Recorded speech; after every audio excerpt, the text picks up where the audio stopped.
Sebelum Indonesia merdeka itu pendidikan kita umumnya adalah pendidikan pesantren.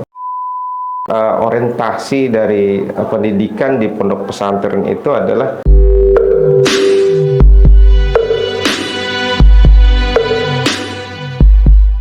Assalamualaikum warahmatullahi wabarakatuh. Waalaikumsalam warahmatullahi wabarakatuh. Halo sobat semuanya, selamat datang di Dikes.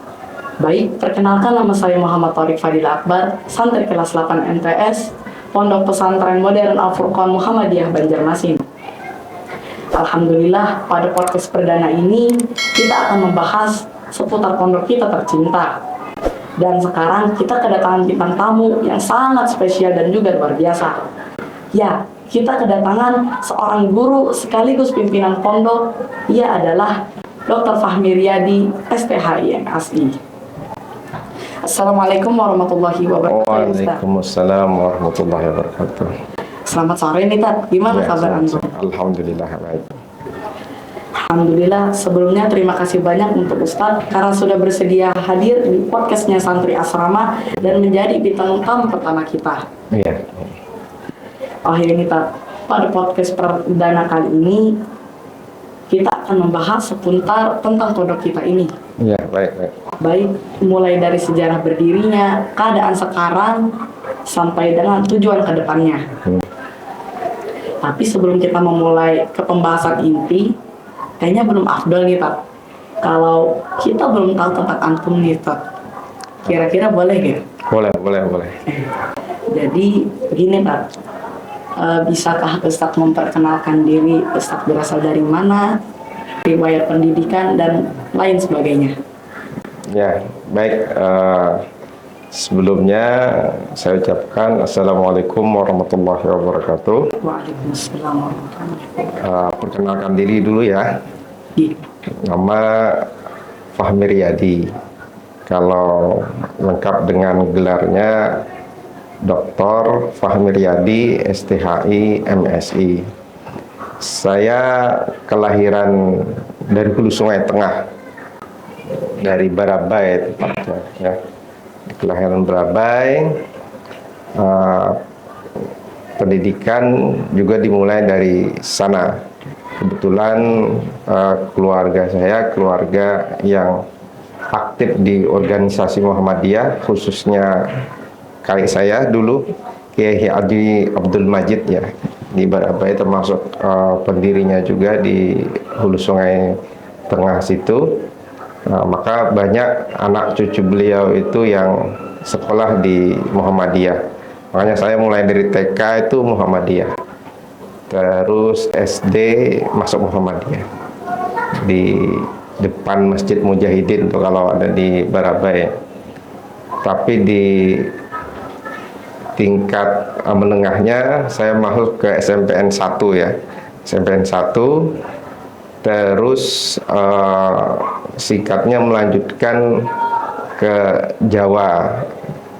Pengennya dulu masuk pesantren. Nah, pertama pesantren yang saya masuki itu dulu adalah pesantren Pabilan di Muntilan, Jawa Tengah. Itu sekitar berapa bulan lah. Baru setelah itu saya pindah ke Gontor. Nah, di Gontor itu mulai masuk sekitar tahun 93 ya. Tahun 93 masuk Gontor, terus di tahun 98 ya itu tamat ya, mengabdi.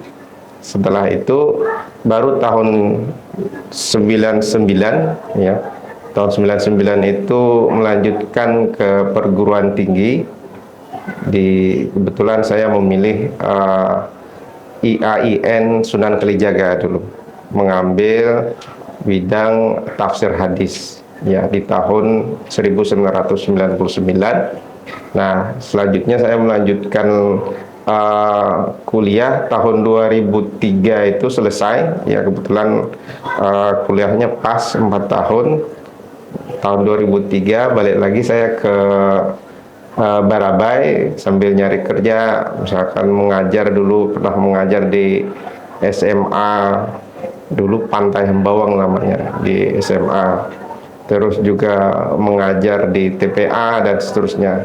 Nah, kebetulan di tahun 2005 itu ada yang berkenan mengasih saya beasiswa. Beliau Haji Tamrin dulu namanya, atau dikenal dengan Pak Haji Tatam ya. Pak Haji Tatam baik sekali, beliau seorang pengusaha yang berkenan mengasih saya biaya untuk melanjutkan sekolah.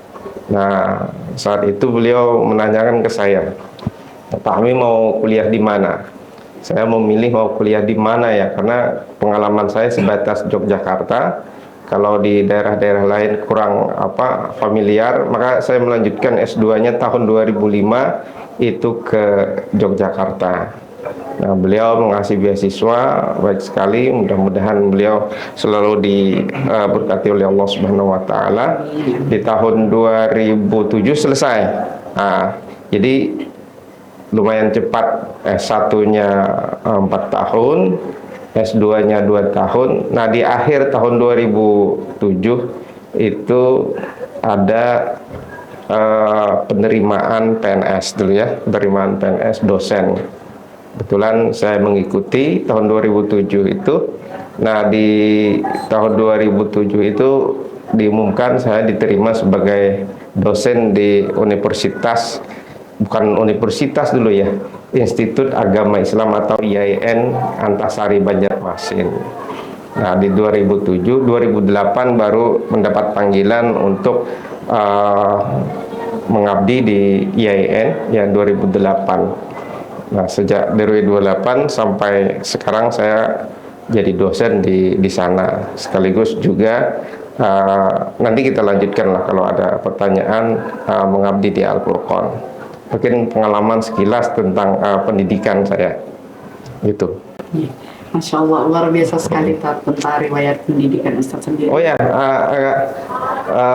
saya agak terputus tadi sedikit menjelaskan. Mungkin di inilah tahun 2011 ya, tahun 2011 itu ada pengumuman beasiswa ya, namanya bantuan studi. Sebelum ada program 50.000 doktor ya, 5.000 doktor itu. Nah, kebetulan saya mengikuti tes. Kebetulan banyak sekali yang ikut proses seleksi ya di Yogyakarta. Alhamdulillah di tahun 2011 saya diterima untuk menerima beasiswa 2011. Nah, di tahun 2016 saya menamatkan S3-nya. Jadi mulai masuk ke IAIN 2008, 2011 kuliah lagi, tahun 2016 kembali lagi ke alma mater, selesai kuliah S3 di UIN Sunan Kalijaga. Artinya saya dari S1 di IAIN Sunan Kalijaga, S2 UIN Sunan Kalijaga, S1 dulu mengambil tafsir hadis di Usuluddin, S2-nya mengambil studi Quran hadis juga di pasca sarjana, dan S3 mengambil studi Islam. Nah, ini agak terputus saya gitu di penjelasan saya berkenaan dengan studi. Mungkin semacam itu. Masya Allah, luar biasa sekali ya tentang riwayat pendidikan Ustaz sendiri. Semoga itu semua bisa menjadi inspirasi dan motivasi kita semua. Mudah-mudahan. Sebelumnya kan Antum Nita pernah merasakan pendidikan di pondok pesantren. Menurut Antum sendiri, apa sih maksud pondok pesantren itu? Ya, saya pengalaman pondok pesantren tadi sudah ya dijelaskan. Mulai di Pabelan dulu masuk, itu alumni Gontor juga, terus melanjutkan di Gontor. Memang orientasi dari pendidikan di pondok pesantren itu adalah mendidik santrinya. Yang paling utama itu adalah, kita sering menyebutnya bertakwa, tetapi output dari takwa itu sendiri adalah agar kita berakhlak mulia. Nah, tentu saja di samping itu juga ditekankan kepada pendidikan keagamaan, untuk mengajarkan keagamaan. Tapi berbeda nanti di pesantrennya, ada macam-macamnya ya, pesantren-pesantren itu. Ada yang model salafi ya. Model salafi ini sebagai pendidikan pesantren yang klasik, yang lebih dulu ada sebelum ada Indonesia. Dalam arti sebelum Indonesia merdeka itu pendidikan kita umumnya adalah pendidikan pesantren. Lalu setelah itu baru muncul pendidikan umum yang mulai dari masa Belanda dilanjutkan oleh pemerintah kita, sehingga ada perbedaan antara pesantren dengan pendidikan umum. Lalu kemudian muncul lagi pendidikan madrasah. Sebenarnya ini adalah untuk menjembatani antara mereka yang ingin merasakan keilmuan pesantren dan juga tidak ketinggalan pendidikan umumnya. Nah, oleh karena itu madrasah aliyah, ya khususnya madrasah aliyah yang ada di Indonesia ini ingin memadukan antara pendidikan pesantren dan juga pendidikan umum. Nah, secara umum kemudian banyak pendidikan pesantren itu yang mengadopsi model kurikulum yang ada di Kemenak ini, yang memadukan dua-duanya. Maka di samping tujuannya adalah agar santri ini dididik untuk tadi bertakwa, berakhlak mulia, sehingga dia menjadi insan yang betul-betul bermanfaat di masyarakat dalam aspek sikapnya, perbuatannya, tapi juga aspek pengetahuan keagamaan dan umumnya juga tidak ketinggalan. Maka kita di Al-Furqan ini juga memadukan dua kurikulum itu, kurikulum yang muatan umumnya yang kita sering kenal dikelola oleh Diknas, dan juga muatan yang ada di Kementerian Agama. Jadi semacam itu. Jadi tujuannya itu tadi. Kemudian nih Pak, di pondok pesantren Al-Furqan kita ini, kalau boleh tahu Ustadz sendiri sudah berapa lama mengabdikan diri di pondok pesantren ini Pak? Dan bagaimana awal mula atau sejarah pondok pesantren ini berdiri? Ya, baik. Jadi sebenarnya berdasarkan penjelasan dari pendiri dan tokoh-tokoh yang terdahulu, karena kebetulan saya beberapa tahun tidak mengalaminya. Jadi pesantren ini awalnya dimulai tahun 2004 ya. 2004 itu awal pembangunan yang dikhususkan untuk membangun MTS ya, MTS dan playgroup ya. Dulu MTS dan playgroup itu tempatnya di Sultan Adam. Nah, sekarang ditempati oleh MI kita. Nah, di tahun 2005 itu mulai beroperasi ya. Jadi 2005 itu mulai beroperasi, ada MTS ya. MTS di sana dulu awalnya dengan playgroup. Itu jumlah santrinya di awal-awal itu sekitar 20-29an lah dulu MTS-nya. Sementara untuk yang playgroupnya itu sekitar 13. Tapi untuk yang playgroupnya ini tidak berjalan dengan baik, mungkin karena kekurangan tenaga yang profesional ya di bidangnya. Sebelumnya itu belum ada pendidikan seperti khusus ya, PAUD dan lain-lainnya. Nah, maka playgroup ini kemudian diserahkan ke Ar-Rahim. Ar-Rahim yang ada sekarang ini di Masjid Ar-Rahim itu. Nah, Al-Furqan mengelola MTS-nya. Di tahun 2005 itu mulai. Nah, 2006 itu kemudian ada usulan dari masyarakat untuk mendirikan madrasah ibtidaiyah. Maka karena banyak minat dari masyarakat untuk membangun madrasah ibtidaiyah, maka di tahun 2006 itu kemudian didirikan MI. Jadi bermula MTS dulu, baru MI tahun 2006. Nah, di tahun 2007 itu MTS itu dipindahkan ke sini. Jadi mulai 2005 2006 itu masih di Sultan Adam. 2007 itu dipindahkan ke sini. 2007 itu santrinya belajar itu di sini.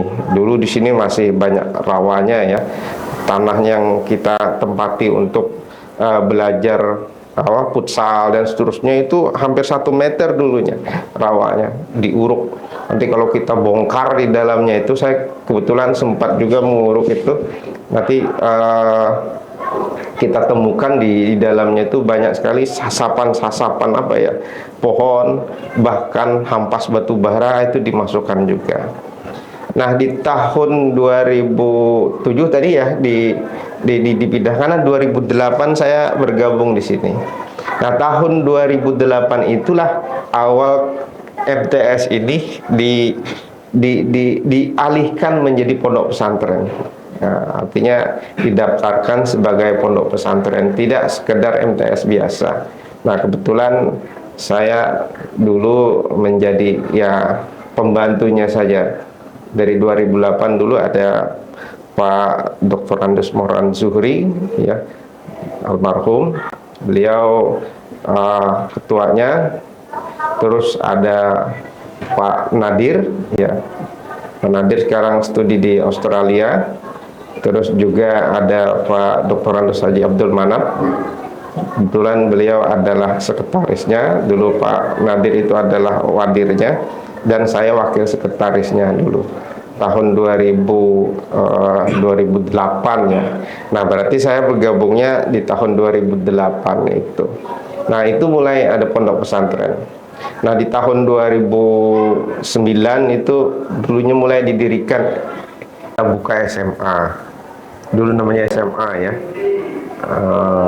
Tahun 2009 itu, tapi kemudian karena peminat untuk SMA ini berkurang, maka kemudian ada usulan untuk mengganti SMA itu menjadi madrasah aliyah.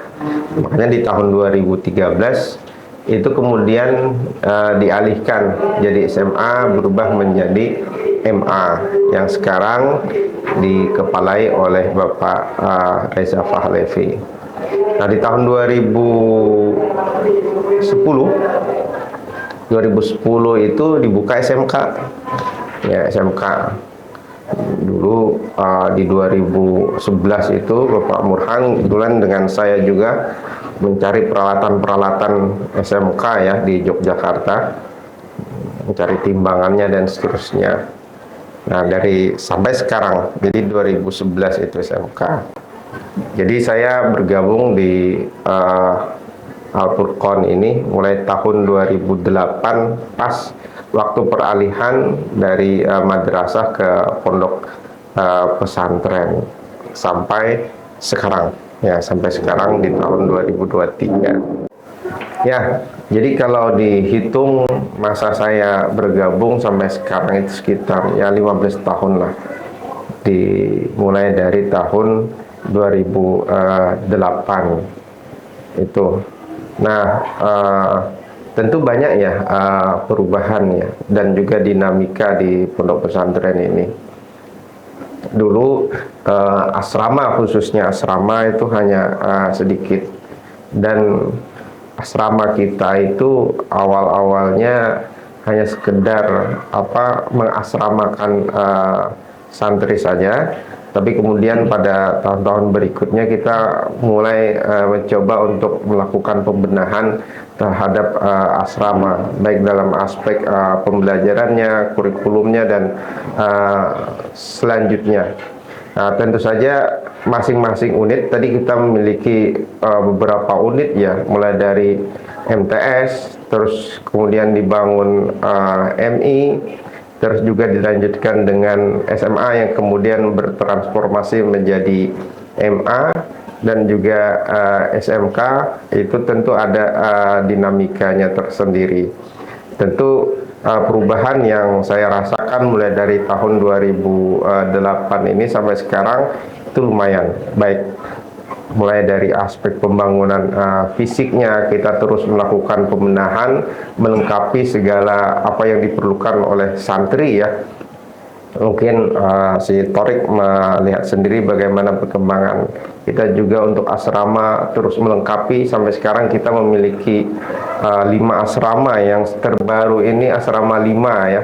Asrama 5 ini untuk putri ini ada berlantai 3. Nah, ini tentu sangat representatif untuk asrama santri ya, yang putri bagi yang mondok. Terus juga banyak fasilitas-fasilitas yang kita lengkapi. Berikut juga pada aspek pembelajaran, kita terus update pengetahuan dengan cara mengikuti perkembangan kurikulum khususnya. Sampai sekarang kita keseluruhan mulai dari MI sampai juga SMK dan MA itu menggunakan kurikulum yang terbaru, yaitu kurikulum Merdeka. Kita lihat misalnya di setiap hari Sabtu itu khusus yang kelas 7, berikut juga kelas 10 dan DME itu. Nah, itu banyak sekali kegiatan profil penguatan Pancasila ya, pelajar Pancasila. Banyak kegiatan-kegiatan yang menarik, intinya menyenangkan. Nah, tentu juga di pondok pesantren perubahan-perubahan mulai dari tadi perkembangan fisiknya, juga perkembangan aspek pengetahuan santrinya tentu kita tingkatkan juga dengan menghadirkan guru-guru yang berkompeten ya, baik di MTS, MA, SMK dan MI. Berikut juga kita terus melaksanakan pelatihan-pelatihan untuk mengembangkan keterampilan kompetensi gurunya agar mereka siap atau juga bersertifikat atau mereka profesional di bidangnya, karena yang diinginkan dari guru-guru itu yang profesional sehingga mengajarnya sesuai dengan standar, apalagi berdasarkan akreditasi ya, akreditasi kita dari MI itu akreditasinya A, berikut juga SMK itu akreditasinya A, terus juga MTS juga akreditasinya A. Ini kebetulan baru MA yang akreditasinya B, mudah-mudahan nanti akreditasinya A. Ini menunjukkan bahwasanya berdasarkan standar pemerintah ya, standar akreditasi kita itu sangat-sangat layak ya. Mudah-mudahan kita terus meningkatkan, bukan hanya terbatas standar, tapi mungkin lebih nanti untuk melebihi ya, melebihi apa yang distandarkan oleh pemerintah.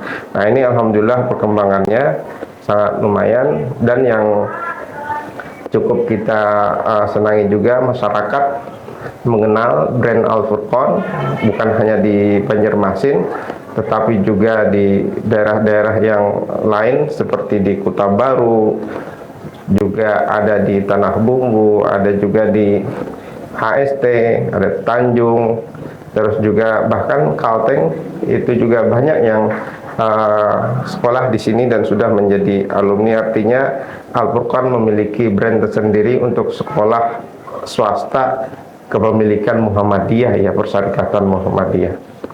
Jadi tentu harapan saya kita terus berbenah ya untuk membuat Al Furqon ini lebih baik lagi ke depannya dengan melihat aspek SDM-nya, pembangunan fisiknya, berikut juga berkenaan dengan kerjasamanya dan kesejahteraan keluarga pondok pesantren Al Furqon itu sendiri. Mungkin ini dari saya. Alhamdulillah, artinya banyak sekali ya perubahan dan perkembangan yang pian alami selama mengabdi di pondok ini. Sekarang kan antum sendiri diamanahi dan diberi tanggung jawab sebagai mudir atau pimpinan pondok ini, Pak. Bagaimana sih perasaan antum ketika diberi amanah dan tanggung jawab untuk menjadi pimpinan pondok ini? Ya, tentu kalau ditanya aspek perasaan bisa macam-macam ya, bisa senang atau juga merasa khawatir ya. Senangnya tentu saya diberi kesempatan untuk belajar, apalagi di organisasi Muhammadiyah itu untuk belajar memimpin, apalagi yang dipimpin ini bukan sekedar puluhan. Kita memiliki tenaga pendidik dan kependidikan itu bisa hampir 200-an santri kita dari tingkat MI sampai SMK itu yang data terbaru itu 1.505-an ya, 1.500-an dan juga kita memiliki amal usaha atau yang mungkin kalian tahu namanya badan usaha milik pondok pesantren itu banyak, sehingga yang dikelola itu bukan hanya segelintir manusia tapi banyak manusia, tetapi juga bukan hanya sekedar usaha, itu banyak sekali usahanya. Kita dari usaha mat, ada juga usaha kantin dan seterusnya.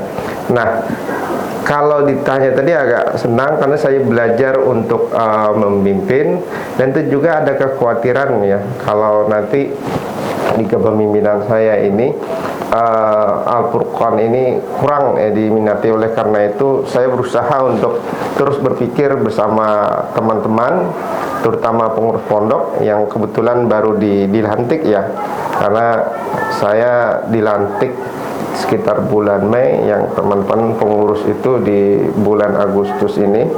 Nah, kita terus bebenah, ini kebetulan pembenahan yang pertama tentu terkait tentang tadi, salah satunya kebetulan visi misi kita ini sudah berakhir masanya, mungkin kita perlu memperbaharui.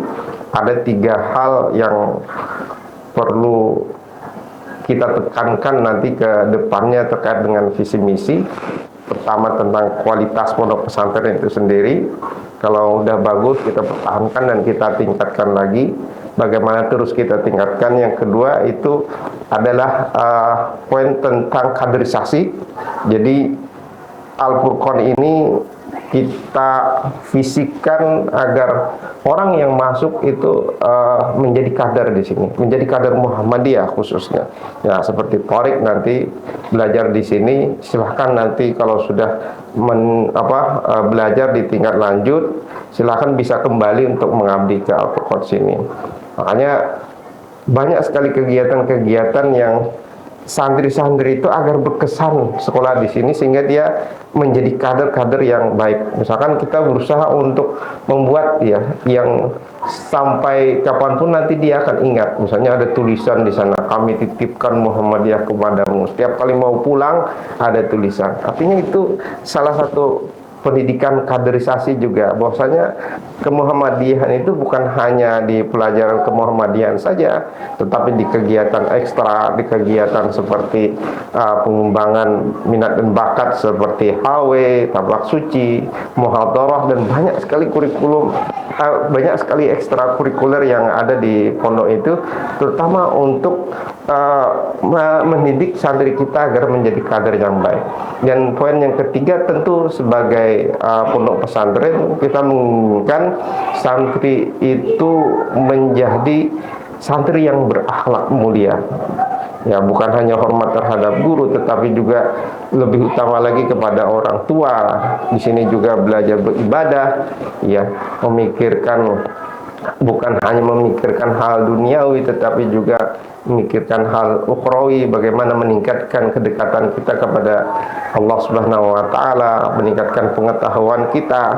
Nah, itu akhlak ya. Jadi ada tiga poin. Jadi aspek kualitasnya, kaderisasinya, terus bagaimana akhlak, bukan hanya santrinya, guru-gurunya juga, pengurusnya juga. Semua yang terlibat di pondok pesantren ini kita berharap memiliki kesamaan ya, kesamaan terutama akhlak yang baik. Sehingga kalau ada orang menyebut nama Al-Furqan itu identik dengan kebaikan.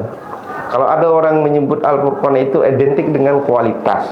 Kalau ada menyebut nama Al-Furqan itu identik dengan kaderisasi. Nah, inilah yang berusaha kita pikirkan. Jadi kekhawatiran saya itu kemudian kita pikirkan agar jangan sampai ke depannya Al-Quran ini, Al-Furqan khususnya itu tidak diminati lagi, tetapi terus orang-orang mengingat, meminati sampai kapanpun, sehingga kita terus berbenah. Ya, kebetulan kita juga memikirkan karena lokasi ini terlalu sempit, kita sudah menyiapkan lahan misalkan sekitar 5 hektar ya di daerah Mandas Tanas itu. Mudah-mudahan nanti beberapa bulan ke depan kita mencoba untuk membuat istilahnya itu marketnya perencanaan di mana letak lokasinya, sehingga di tahun-tahun berikutnya kita sudah mulai peletakan batu pertama untuk pembangunan pesantren. Kita merencanakan nanti khusus pesantren, khususnya putra mungkin kita pindahkan sana, tetapi untuk yang putri tetap di sini beserta pendidikan yang regulernya. Nah, ini usaha kita untuk terus memajukan Al-Furqan. Kita memikirkan 3 itu dengan konsepnya pembenahan, tentu juga aspek kurikulum dan lainnya. Mungkin semacam itu. Sebagai seorang pimpinan pondok nih Pak, ada gak yang antum cita-citakan terhadap pondok ini untuk kedepannya? Ya, tadi sudah sedikit saya singgung. Saya ingin mencita-citakan pondok pesantren ini pertama tentu menjadi pondok pesantren modern yang ya bersanding lah, atau yang paling tidak terkenal di Kalimantan Selatan saja dulu. Karena banyak sekali pondok pesantren yang sudah hampir ratusan tahun ya juga di Kalimantan Selatan ini. Misalnya Raha itu sudah ratusan tahun ya, udah 100 tahun dia di sini. Nah, kita berapa puluh tahun alhamdulillah memiliki banyak santri. Nah, kita berharap paling tidak kedepannya itu Al-Furqan tentu di Kalimantan Selatan itu bisa bersanding dengan pondok-pondok lainnya, berjejer di depan, menjadi tujuan utama atau alternatif utama ya untuk memasukkan anaknya di pesantren.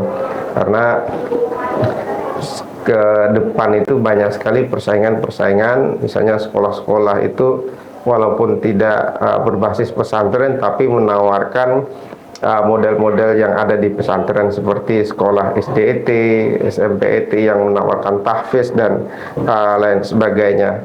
Nah, kita mencoba untuk memenuhi keinginan masyarakat tersebut, apa yang mereka inginkan, dan tentu saja selama perlu ada perbaikan kita akan terus memperbaiki. Kalaupun ada yang baik akan terus kita pertahankan sehingga pondok pesantren ini menjadi tujuan ya bagi orang tua, bukan hanya di Banjarmasin tapi juga di Kalimantan Selatan, dan syukur-syukur khususnya untuk warga Kalimantan secara keseluruhan. Ya, mungkin semacam itu. Mungkin ini pertanyaan yang bisa saya tanyakan kepada Ustadz. Sekali lagi saya ucapkan terima kasih terima kasih banyak yang sudah bersedia untuk hadir, dan mohon maaf yang sebesar-besarnya apabila ada salah kata yang kurang berkenan di hati Ustadz. Sebelum kita tutup podcast pada kali ini, kan ada gak pesan-pesan untuk para santri dan buat para penonton yang sedang menonton podcast kita ini, Pak? Ya, baik, untuk para santri tentu kita berharap ya agar terus tekun belajar, meningkatkan diri. Nah, jangan lupa niatnya ya, belajar itu lillahi ta'ala. Jangan bergeser dari hal tersebut. Nah, kalau kita niatkan belajar thalabul ilmi lillahi ta'ala, li'ila'i kalimatillah, untuk memberantaskan kebodohan, untuk meningkatkan harkat martabat diri dan keluarga. Nah, itu sangat dianjurkan. Oleh karena itu saya berharap santri jangan bosan-bosan untuk belajar, disiplin untuk belajar, meningkatkan diri, karena masa kalian itu masih panjang pendidikannya.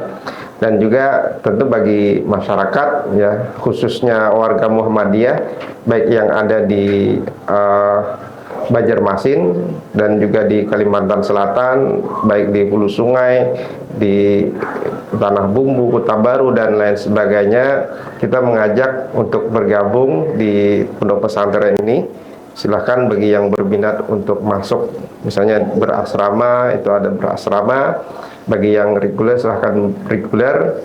Nah, mari dengan bergabungnya kalian, kita bersama-sama memajukan Al-Furqan ini, berikut juga tentu berkontribusi bagi negara kita di dalam aspek pendidikan. Semacam itu. Baik Ustaz, terima kasih atas waktunya yang Ustadz sendiri bisa menyediakan waktu untuk berhadir di podcast perdana kita ini. Kita akhiri podcast kita bersama-sama dan mengucapkan alhamdulillah. Alhamdulillahirabbil alamin.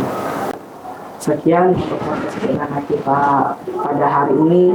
Wassalamualaikum warahmatullahi wabarakatuh. Waalaikumsalam warahmatullahi wabarakatuh.